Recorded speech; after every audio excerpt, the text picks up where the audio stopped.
For some, the open road is freedom. For others, it's just miles of asphalt and forgotten towns. But what if the road itself has a memory? And what if the package you're carrying isn't just cargo, but something else? This is Mike's story. And his delivery route through rural Pennsylvania would prove to be anything but ordinary. It would become a journey into the heart of a silent, ancient dread, where every mile brought him closer to a truth he wished he'd never discovered. Mike adjusted his worn baseball cap, squinting against the relentless late afternoon sun that glinted off his dusty Amazon Prime van. Another late shift, another 100 miles of rural Pennsylvania roads winding through forgotten hamlets and dense, whispering forests. He usually liked the quiet, the isolation. It was a stark contrast to the soul-crushing traffic and demanding customers of the city. Out here, it was just him, the endless blacktop, and the soothing drone of his true crime podcasts. Today's last stop was a farmhouse way off Route 87, deep in the Allegheny Mountains. The address was frustratingly vague. Whispering Pines RD, last house on the left. No house number. No mailbox description. Typical rural delivery, Mike sighed, rubbing his temples. Guess I'll find it when I find it or not, and then I'm going home. He forced a tired chuckle, but a tiny knot of apprehension had already begun to form in his stomach. The main highway quickly gave way to a winding two-lane road, then abruptly transitioned to a narrow, loose gravel track. Trees, thick and ancient, pressed in on both sides, their gnarled branches forming a dark, suffocating canopy, even in the waning daylight. The air grew noticeably colder, an unnatural chill that had nothing to do with the setting sun. His phone, usually a lifeline, chirped once, then displayed no signal. Of course, Mike muttered, tapping the screen in vain. Just when you need it most. Lost, alone, and probably about to run into a Deliverance sequel. He tried to joke, but the silence outside the van was pressing in, amplifying every crackle from his dying podcast. The track narrowed further, becoming little more than a dirt path barely wider than his van. Mike swore he could hear faint rustling in the dense woods to his left, just beyond the thick undergrowth. It sounded too heavy for squirrels, too deliberate for the wind. Like something large, moving just out of sight, paralleling his slow progress. He fumbled with the radio, trying to find a local station, anything to break the suffocating quiet. All he got was static and the distant, mournful wail of what sounded like a coyote. He turned up his true crime podcast, desperate to drown out the growing unease. Just squirrels, probably giant carnivorous squirrels, he mumbled to himself, forcing a strained laugh that sounded hollow even to his own ears. After what felt like an eternity, but was probably only 20 minutes, he saw it. A dilapidated mailbox, barely standing on a rotting post, with Whispering Pines crudely painted on its sides in peeling white paint. And beyond it, a long, overgrown driveway, two faint ruts in the earth leading into an even darker tunnel of trees. At the end of that tunnel, a house. It was a large, two-story farmhouse, gray and weather-beaten, with dark, empty windows that stared out like vacant eyes. It looked like something out of a horror movie, utterly forgotten by time and civilization. A skeletal porch swing creaked rhythmically, back and forth, in a breeze that wasn't there. No lights, no cars, absolutely no signs of life. Just the oppressive silence. The delivery was a large, heavy wooden crate, roughly 2 by 3 feet, bound with rusted metal straps. It was marked in bold, stenciled letters, "Fragile, do not open." Mike had struggled to lift it into the van that morning back at the depot, feeling an odd resistance, like it didn't want to be moved. It felt unnaturally cold, even in the warm summer air, a chill that seemed to emanate from its very core. He'd joked about it being a fridge full of ice cream, but now, looking at the house, a different, colder explanation formed in his mind. He pulled the van to a stop at the end of the driveway and killed the engine. The silence that fell was absolute, vast, swallowing the faint chirping of unseen insects. He took a deep, shaky breath, trying to calm his racing heart. He grabbed the crate, grunting with effort, its coldness seeping into his hands and arms. He slowly, laboriously made his way towards the porch steps, the crunch of gravel under his worn work boots unnervingly loud. As he reached the porch, the creaking of the swing intensified, becoming a rhythmic, almost purposeful groan. Mike glanced at it. It was swaying back and forth, slowly picking up speed, as if someone had just gotten off it or was climbing onto it right now, invisible in the deepening twilight. He shook his head, trying to dislodge the image. Old house settling, old wood. He reasoned, but his heart was pounding a frantic rhythm against his ribs. Asterisk. He managed to set the heavy crate down on the rickety porch with a loud thud that echoed off the silent house. He pulled out his scanner. As expected, no signal. Great, no proof of delivery, he muttered, frustration mixing with his growing fear. He decided to take a quick photo with his phone as proof. As he raised his phone, angling it to capture the house number, or lack thereof, and the package, he noticed something odd in the reflection of the large, grimy window beside the front door. Asterisk. A face. Pale, gaunt, with long, stringy dark hair falling across it, staring out from the impenetrable darkness within the house. Its eyes were hollow black pits like empty sockets. It was barely there, a fleeting, almost translucent image in the imperfect glass, but it was enough to make Mike drop his phone with a clatter. The sound seemed to shatter the oppressive silence. Asterisk. He didn't wait. He didn't even try to retrieve his phone. He scrambled back to the van, tripping over his own feet on the uneven steps, his breathing ragged gasps in the cold air. He fumbled frantically with the keys, his hands shaking so badly he dropped them twice onto the gravel. Each second felt like an eternity. He imagined the face, closer now, pressed against the glass, watching him. Finally, he got the key into the ignition, threw the van into reverse with a violent jolt, and sped back down the overgrown driveway, gravel spitting from his tires like angry insects. Asterisk. He drove straight through the night, the image of that hollow-eyed face seared into his mind. He didn't look back, even as his headlights caught glimpses of the skeletal trees that seemed to reach for him from the deepening gloom.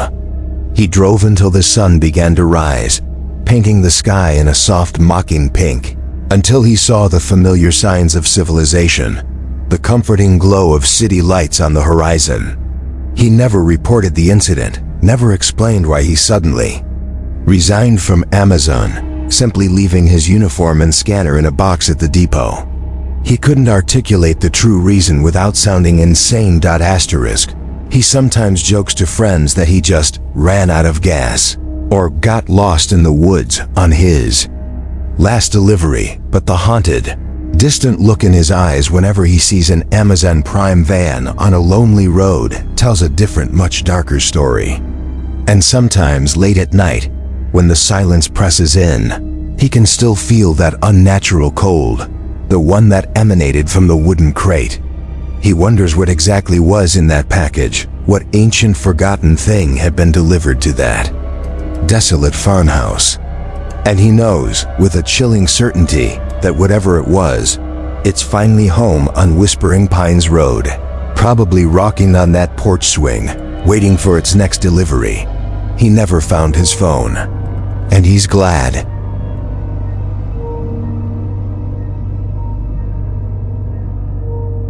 For a night worker, routine is a comfort, predictability, a shield against the unknown. But what happens when the most ordinary customer turns out to be anything but? This is Sarah's story, a waitress working the graveyard shift at an all-night diner where one particular regular was always there, but never really there. A silent figure in a specific booth, eternally waiting, eternally watching. Asterisk. Sarah hated the graveyard shift at Pete's all-night diner. The perpetual smell of stale grease and burnt coffee clung to her clothes, her hair, even her dreams. The relentless hum of the ancient refrigerator in the back, the oppressive silence of the empty diner punctuated only by the occasional clinking of dishes or the whine of a semi-truck passing on the highway. Outside, she was saving every dime for nursing school, enduring the monotonous hours from 11 p.m. to 7 a.m. Most nights were slow. Just a handful of weary truckers, a couple of beat cops on a break, and the occasional lost soul who'd stumbled in from the deserted stretch of I-70 near Columbus, Ohio. But for the past 3 weeks, there had been him. He was the regular, as the other staff, those few who ever worked past midnight, called him. He'd arrive exactly at 2:17 a.m. every single night, without fail. Always wore the same worn, dark trench coat, a fedora pulled low over his face, obscuring his features. He'd sit in the same booth, booth 5, right by the large window, overlooking the empty parking lot. He'd order the same thing: black coffee, no sugar, no cream, and a single slice of apple pie. He never spoke, beyond a low, almost inaudible grunt when she took his order. He'd sip his coffee slowly, never taking more than 2 sips, and barely touch the pie, a single bite often left on the plate. Then, he'd leave exactly 45 minutes later, placing exact change, always old, tarnished quarters and dimes on the table. Sarah found him profoundly unsettling. He was too quiet, too predictable, too still. His eyes, when she occasionally caught a fleeting glimpse of them under the fedora, seemed ancient, distant, almost entirely black, like he was looking through her, or perhaps seeing something she couldn't. She tried to make light of it, to push away the creeping dread. "He's probably a vampire, Pete," she joked to the grizzled owner, who just grunted and told her to focus on the fries and stop imagining things. But even Pete, a man who'd seen it all, had admitted the regular gave him the creeps. One particularly stormy night, the diner was completely empty except for Sarah and the regular. The rain hammered against the windows in sheets, and the wind howled like a banshee, rattling the old glass in its frames. The ancient neon sign outside, the diner's only real advertisement, flickered wildly, plunging the diner into momentary, heart-stopping darkness every few minutes.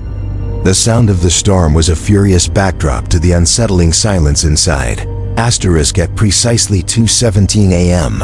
Just as always, the front door, usually heavy and resistant, creaked inward with a long drawn-out groan. No visible push. The regular walked in, his silhouette briefly framed by the stormy night. Sarah felt an intense prickle of unease. The wind wasn't strong enough to open that heavy door on its own.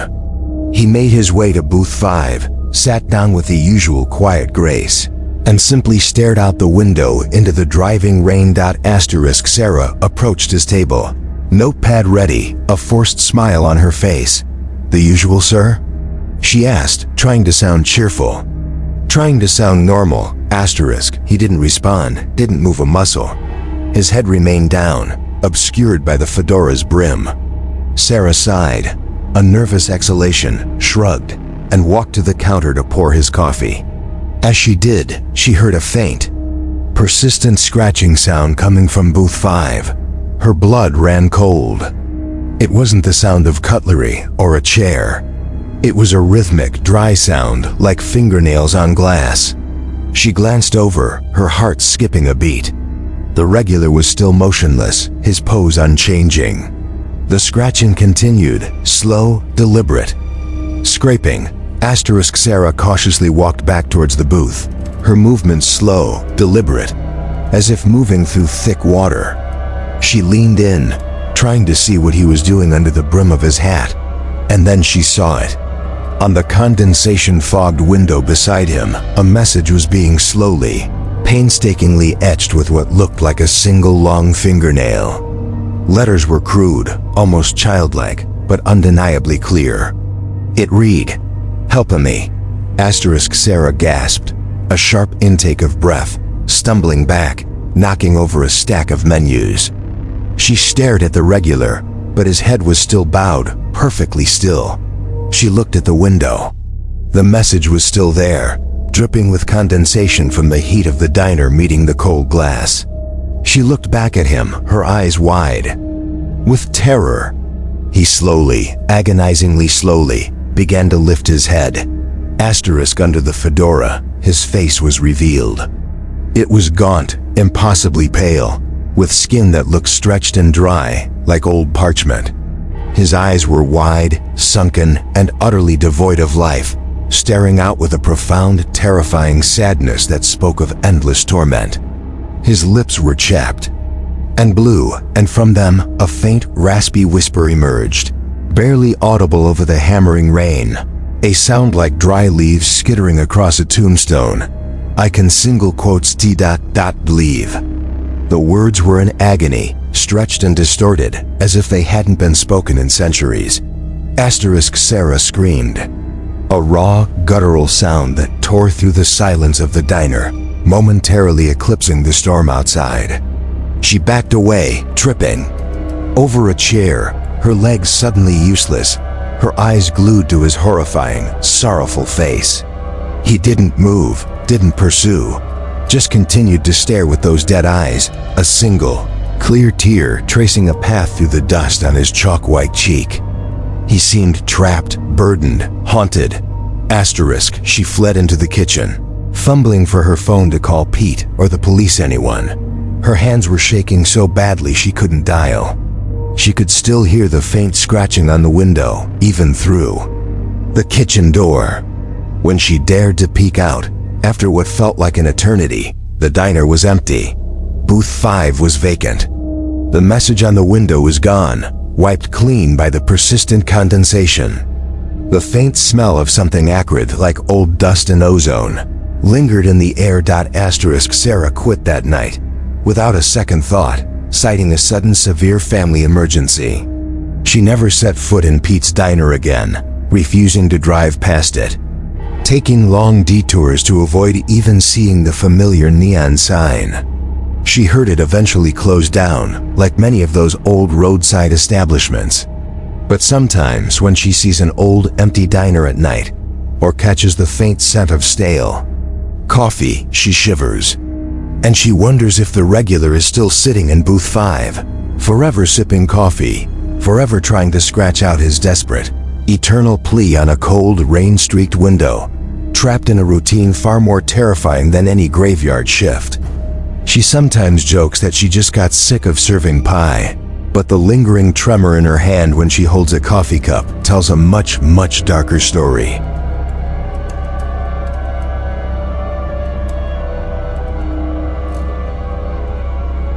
Sometimes the most ordinary deliveries can take an unexpected and terrifying turn. For Ethan, a courier tasked with delivering a mysterious parcel late one night, the recipient's absence would be far more unsettling than their presence. Have you ever delivered something to someone who doesn't seem to exist, but desperately wants what you're holding? Someone who always knows when you're there. Asterisk Ethan, a seasoned courier for Rapid Ship Express, stretched, stifling a yawn as he accepted a late-night job that paid unusually well. It was a special delivery, high priority, to an address in a quiet, affluent gated community known for its wealthy but reclusive residents. The community, Orchid Enclave, was nestled in the exclusive hills outside Los Angeles, miles from the city's frantic energy. The sender's details were vague, just a P.O. box in a distant, unnamed state. The recipient was simply listed as the occupant, house number 13, Orchid Enclave. Probably some celebrity who just wants privacy, Ethan mumbled to himself, trying to inject some humor into the otherwise mundane task. Asterisk. He arrived at the gated community around 2:30 a.m. The guard at the gate was a sleepy teenager, barely awake, who squinted at Ethan's ID and the parcel before waving him through with a tired sigh. The streets inside were eerily quiet, perfectly manicured lawns glowing faintly under the moon, and large, silent houses shrouded in darkness. House number 13 was at the very end of a cul-de-sac, a sprawling, ultra-modern mansion, completely dark. It's sleek, minimalist architecture, looking stark and uninviting under the starlight. Asterisk. Ethan pulled his delivery van to the curb and killed the engine. The sudden silence was absolute, a heavy blanket broken only by the chirping of unseen crickets. He grabbed the small, heavy wooden box. It felt strangely cold to the touch, almost vibrating faintly with a low hum, despite its mundane appearance. It was about the size of a shoebox, but felt disproportionately weighty. Must be full of lead or really expensive rocks, Ethan thought, forcing a chuckle. Another late-night online shopping addict, I guess. Asterisk. He walked up the long, winding driveway, his footsteps crunching softly on the pristine gravel. The motion sensor lights flickered on as he approached, illuminating a grand, imposing entrance. He pressed the doorbell. The chime echoed loudly, a surprisingly cheerful sound in the oppressive quiet. He waited, listening to the silence. No response. He pressed it again, holding it down for a few extra seconds. Still nothing. Asterisk. He checked his scanner. The delivery instructions simply read, asterisk, asterisk, leave at front door. Do not knock repeatedly. Asterisk, asterisk. Ethan sighed, rubbing his temples. Great. Another don't bother me type. He placed the cold, heavy box carefully on the polished stone steps beside the immense oak front door. As he pulled out his scanner to log the delivery, he noticed something odd. Asterisk. The address number, 13, usually prominently displayed on a plaque or a stone, was barely visible. It was chipped, faded, and looked ancient, almost like it had been carved into the stone centuries ago, not just placed on a modern development. And there was a faint, almost imperceptible scratch mark running horizontally through the numbers, precisely through the 1 and the 3, as if someone had tried to blot it out, or perhaps contain it. Asterisk. Ethan shrugged it off. Weird rich people. Superstitions, he mumbled. He scanned the package. The device beeped, confirming delivery, and a green light flashed. As he turned to leave, he heard a faint, distinct thud from inside the house, directly behind the door, as if the heavy package had just been violently pulled inward, falling onto hardwood. Asterisk. He froze, his hand still on the scanner, listening. Nothing, just the crickets, now chirping with what sounded like an increased urgency. He dismissed it as the house settling, or maybe the delivery guy before him left something there. As he walked back down the driveway, he glanced at the windows. All were dark, but he could swear he saw a fleeting shadow dart across one of the upper panes, moving from one side to the other with unnatural speed. Too quickly to be real, too fluid for a human. Asterisk. He sped out of the cul-de-sac, his unease growing into a full-blown chill. He passed the sleepy guard at the gate again, who simply nodded him through, oblivious. As he drove away from the community, he checked his rearview mirror. The entrance to Orchid Enclave was visible for a long time, and as he watched, he saw it. A single small, intense light flickered on in house number 13, in an upstairs window, shining like a beacon in the oppressive darkness.